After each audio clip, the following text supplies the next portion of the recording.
नमस्ते दोस्तों, मेरा नाम है डॉक्टर राजचंद्रा। आज हम बात करेंगे एक ऐसी दर्द भरे एक डिसीज के बारे में जो इंसान को स्लो कर देता है। मैं बात कर रहा हूँ जॉइंट पेन यानी जोड़ों की दर्द के बारे में। बहुत लोग इसे सिर्फ बुढ़ापन की प्रॉब्लम समझते हैं, लेकिन ये सिर्फ एक एज या उम्र की प्रॉब्लम नहीं है, बल्कि आपके लाइफस्टाइल, एक्टिविटी लेवल और हेल्थ कंडीशन पे भी होता है। ये हर एज की वालों को ये दर्द महसूस हो सकता है। सबसे पहले हम जानेंगे ये जॉइंट पेन क्यों होता है। और जॉइंट का एक काम होता है कि वो वेट को बेयर करे, अपना मूवमेंट में थोड़ा फ्लेक्सिबिलिटी लाए। लेकिन जैसे आप अपनी ज़िंदगी में चलना फिरना, खेलना कूदना ये सब करते रहते हैं, इस जॉइंट में वो जो स्पेस होता है वो कम होता जाता है। नहीं तो कभी कभी कुछ डिसीज होते हैं कि ऑटो इम्यून डिसीज, उसकी वजह से घुटने धीरे धीरे वीक होते जाते हैं। हम ये भी जानेंगे, कुछ लोग सिर्फ आर्थराइटिस बोले तो पेन ही समझते हैं, लेकिन जो पेन स्टार्ट होने से पहले बहुत सारे चीज़ होते हैं। देखिए, दर्द होने से पहले कुछ लोगों को रेडनेस होता है, लाल होता है, कुछ जॉइंट्स में लाल होता है, और कुछ जॉइंट्स में ऐसा भी हो सकता है सूजन आ सकता है, स्वेलिंग आ सकता है।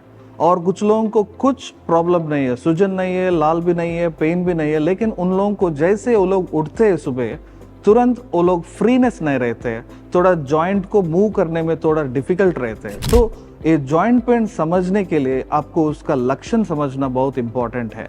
कुछ ऐसा भी हो सकता है कि कुछ सीजन्स में ये दर्द महसूस होता है, बाकी समर सीजन में ज़्यादा इतना नहीं हो सकता है, लेकिन जैसे ये विंटर सीजन के करीब आ सकते हैं, उस टाइम पे ये दर्द बहुत ज़्यादा महसूस हो सकता है। कुछ लोगों को पर्टिकुलरली लेडीज़ में वो पीरियड्स के समय में ये जॉइंट पेन बहुत ज़्यादा हो सकता है, क्योंकि ये सब हार्मोनल डिपेंडेंट है। कुछ आर्थराइटिस ऐसा भी हो सकता है कि हार्मोन से रिलेटेड है, इसलिए दर्द बहुत ज़्यादा महसूस होता है उन लोगों को। और कुछ लोग ऐसे भी ये बहुत सेंसिटिव रहते हैं, कुछ मौसम की बदलने से या कुछ एक्टिविटी ज़्यादा होने से, कम होने से इनका लक्षण दिखाने के लिए आसान होता है।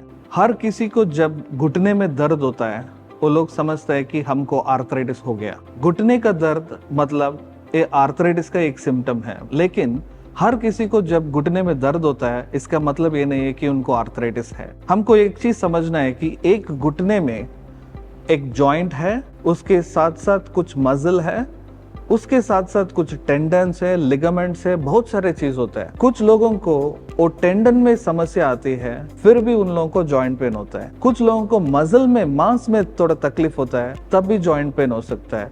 जॉइंट के चारों तरफ पानी भरा हुआ जो सॉकेट्स मिलते हैं, उसमें अगर सूजन आ गया तब भी जॉइंट पेन हो सकता है। इसलिए हमको ये जानना पड़ेगा कि सही में किसी को आर्थराइटिस है या किसी दूसरी वजह से उन लोगों को दर्द आ रहा है, वो पहले पहचानना बहुत इंपॉर्टेंट है। क्योंकि आर्थराइटिस जब एक बार शुरू हो गया, उसको बहुत भीकर तरीके से हमको ट्रीट करना पड़ेगा। लेकिन दूसरा कारणों की वजह से उनको जॉइंट पेन हो रहा है, उसको हम माइल्डली कुछ फिजियोथेरेपी, कुछ हम लाइफस्टाइल भी बदल सकते हैं, उससे उन लोगों को बहुत फायदा मिलेगा। सो एक चीज जानना पड़ेगा, आपको सही में सिर्फ जॉइंट पेन है या आर्थराइटिस की वजह से जॉइंट पेन है, वो तो जानकारी लेना बहुत इंपॉर्टेंट है। एक चीज हमको जानकारी लेना है, जॉइंट पेन एक है, आर्थराइटिस एक है। जॉइंट पेन मतलब घुटने में दर्द, आर्थराइटिस मतलब घुटने में सूजन और उसकी वजह से दर्द होता है। हर किसी को जॉइंट पेन होता है, उसको ये श्योरिटी नहीं है कि उनको आर्थराइटिस है, लेकिन जिसको आर्थराइटिस है उनको धीरे धीरे जॉइंट पेन डेवलप हो सकता है। पहले आप ये देखिए, एक घुटने, इसका मतलब दो हड्डी, इसके बीच में जो स्पेस होता है उधर एक कार्टिलेज होता है। अगर किसी को आर्थराइटिस होता है, इसका मतलब ये बीमारी इधर स्टार्ट होता है, दो घुटने के बीच में। और उस घुटने के साथ साथ आप ये भी देख रहे हैं कि उसमें मांस फेशिया भी रहते हैं, और मसल और फेशिया, इसका टेंडन्स, इस साइड में जो लिगामेंट है, जिसमें भी खिंचाई आ गया, इसका मतलब है आपको जॉइंट पेन हो सकता है। लेकिन इसमें खिंचाई की वजह से आपको जॉइंट पेन हो रहा है, इसका मतलब आपको आर्थराइटिस नहीं है। ये खिंचाई आपको एक हफ्ते के अंदर रिलीव हो सकता है, आपका दर्द बिल्कुल खत्म हो सकता है। एक खिंचाई के लिए आपको ज़्यादा दवा की ज़रूरत नहीं पड़ेगा।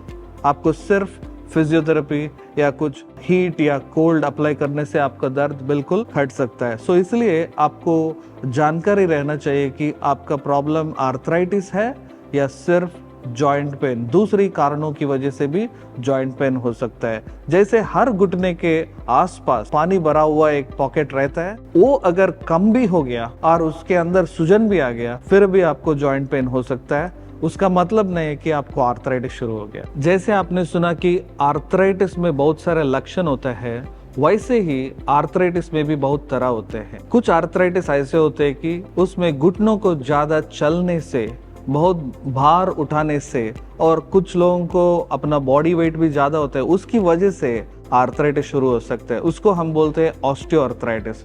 वो जनरली हम देखते हैं कि 50 या 60 साल के बाद उनको दर्द शुरू होता है। लेकिन कुछ आर्थराइटिस ऐसे भी है बहुत यंग, मतलब बहुत छोटे छोटे 20-25 साल के अंदर ही स्टार्ट होता है। उसका कारण हो सकता है ऑटो इम्यून डिसीजेस, मतलब अपने इम्यूनिटी की वजह से ही प्रॉब्लम होता है, इम्यूनिटी ज़्यादा होने की वजह से प्रॉब्लम होता है। जैसे मैं बताता हूँ रूमेटॉइड आर्थराइटिस, वो बहुत यंग लोगों में देखने को मिलता है।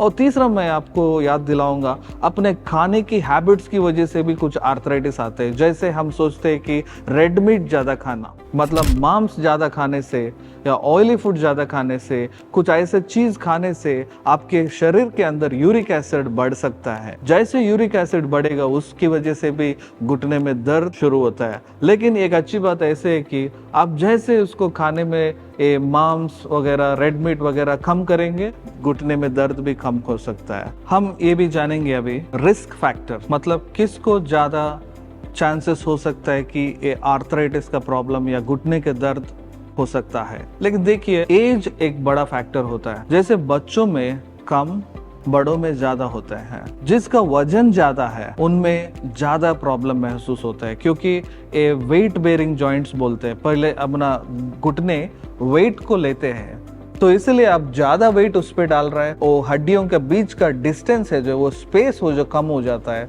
इसकी वजह से भी प्रॉब्लम हो सकता है। मेल्स में, फीमेल्स में देखेंगे तो लेडीज में ये प्रॉब्लम बहुत ज्यादा महसूस होता है। एक चीज है उन लोगों का हार्मोनल प्रॉब्लम्स की वजह से, आजकल बढ़ती हुई हार्मोनल प्रॉब्लम्स की वजह से ऑस्टियोआर्थराइटिस उनमें ज्यादा देखने को महसूस होते हैं। पहले मैं एक चीज बताता हूँ, जब तक मेनोपॉज नहीं होता है तब तक कोई प्रॉब्लम नहीं है। मेनोपॉज के बाद जैसे हार्मोन्स कम होना शुरू होते हैं, उसी टाइम पे घुटने का दर्द भी ज्यादा होना शुरू होता है। और आजकल हम देखते हैं कि छोटे छोटे बच्चों में हार्मोनल प्रॉब्लम्स, थायराइड प्रॉब्लम्स बहुत जल्दी शुरू हो रहा है। और तीसरा मैं बात करना चाहता हूँ कि लाइफस्टाइल।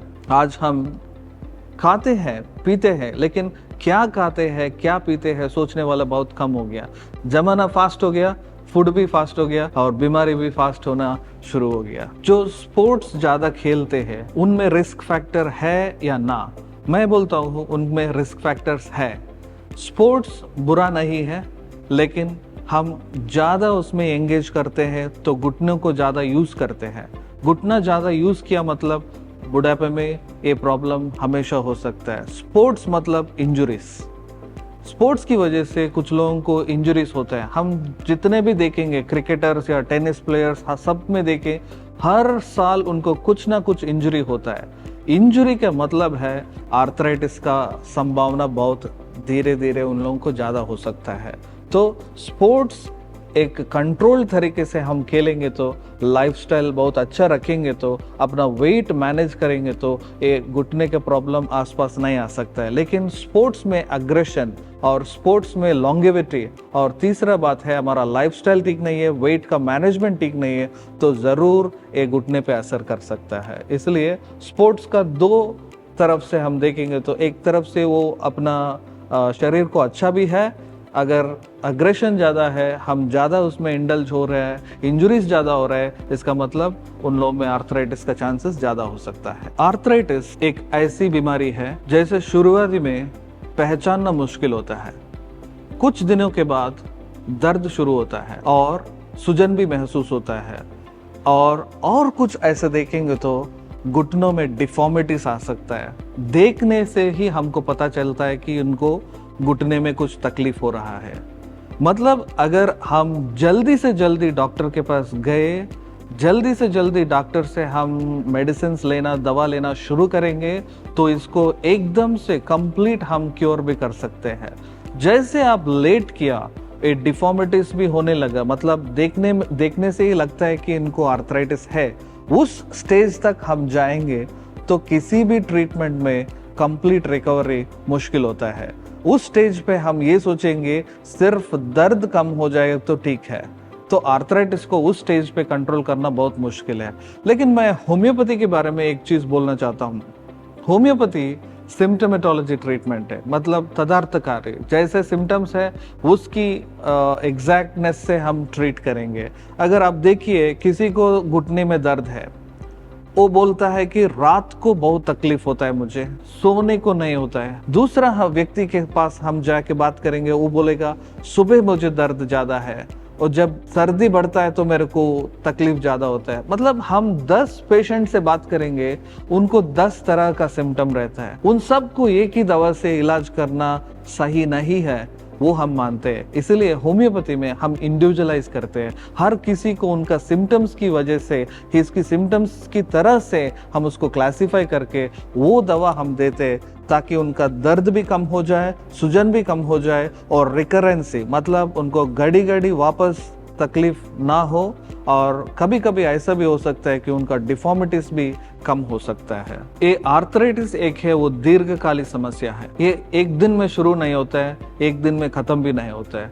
इसको हम लाइफस्टाइल मॉडिफिकेशन, मतलब हमारा जिंदगी को थोड़ा बदलना पड़ता है। हम जैसे चलते आ गया इस तरफ, हम ऐसे ही नहीं चल सकते, हमारा लाइफस्टाइल को थोड़ा मॉडिफाई करना पड़ेगा।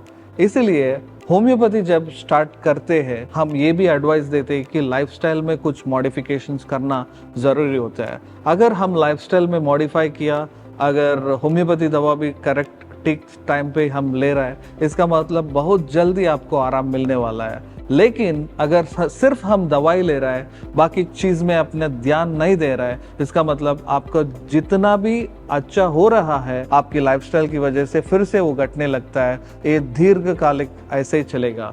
तो इसीलिए मैं बोलता हूँ कि होम्योपैथी जब आप स्टार्ट करते हैं, वेरी इंपॉर्टेंट आपका लाइफस्टाइल में भी बदलावट लाने का है, आपका वेट में कम होने का है, आपका ज़्यादा एक्सर्शन घुटनों पे नहीं डालने का है। तो जितना भी डॉक्टर आपको सलाह देते हैं वो एग्जैक्टली एकदम आप फॉलो करेंगे, और होम्योपैथी दवा लेने से आपको अच्छा होगा। लोगों में ये मान के चलते हैं कि होम्योपैथी स्लो है। अगर हम आर्थराइटिस के लिए होम्योपैथी यूज करेंगे तो जल्दी से जल्दी मेरे को आराम मिलेगा या नहीं मिलेगा, इसलिए लोग सोचते हैं कि एलोपैथी ही लेता हूँ ताकि मुझे जल्दी आराम मिलता है। लेकिन मैं एक चीज बताना चाहता हूँ, दर्द को कम करने में होम्योपैथी भी बहुत स्पीड है, फास्ट है। और ये जो अंदर में जो चल रहा है, मतलब घुटने का स्पेस जो कम हो गया, वो सब वापस आने के लिए थोड़ा टाइम लगता है। सिर्फ होम्योपैथी में नहीं, हर सिस्टम में भी वो स्लो ही चलता है। लेकिन दर्द को मिटाने में, सूजन को निकालने में इसमें ज़्यादा टाइम नहीं लेंगे। लेकिन दूसरी एक बात है, आर्थराइटिस को कम्प्लीटली क्योर करने के लिए हमको कम से कम 6 महीने से 1 साल तो लग जाता है। वो तो हमको मान के ही चलना पड़ेगा, क्योंकि जितना स्लो ये प्रोसेस हो जाएगा उतना ही अच्छा है। तो जैसे आपने सुना है, आर्थराइटिस एक लाइफस्टाइल डिसऑर्डर है, लेकिन लाइफ थ्रेटनिंग डिसऑर्डर नहीं है। लेकिन ये दर्द की वजह से बहुत लोग स्लो हो जाते हैं, अपना काम ठीक से नहीं कर पाते हैं। जितना एफिशिएंट वो है उतना एफिशिएंसी नहीं दिखा पाते हैं, क्योंकि ये दर्द उनको लिमिट कर देती है।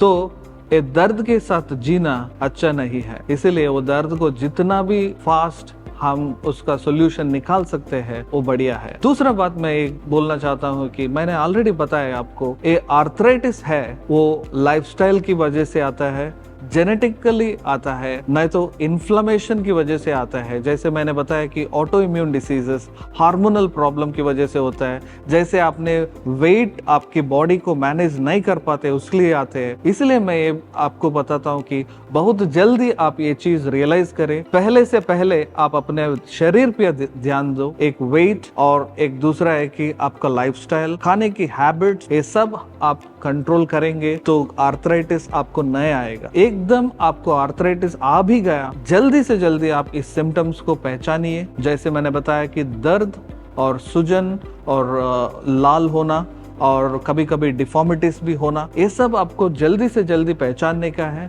और जल्दी से जल्दी एक होम्योपैथी डॉक्टर के पास आप जाएंगे, आपका सिम्टम्स आप बताएंगे, उसके हिसाब से वो एक दवा देगा और सिंसियरली आपने ये दवा जितना भी टाइम डॉक्टर ने बताया आपको उस टाइम तक लेंगे और साथ साथ आपने थोड़ा एक लाइफस्टाइल का आपका मॉडिफाई करेंगे तो 100% आपको उस दर्द से इलाज मिलेगा और 100% आपका आर्थराइटिस भी जल्द से जल्द क्यूर होने का चांसेस ज़्यादा है। अगर ये वीडियो आपको अच्छा लगा तो इसको लाइक कीजिए, इसको शेयर कीजिए और इस चैनल को सब्सक्राइब कीजिए।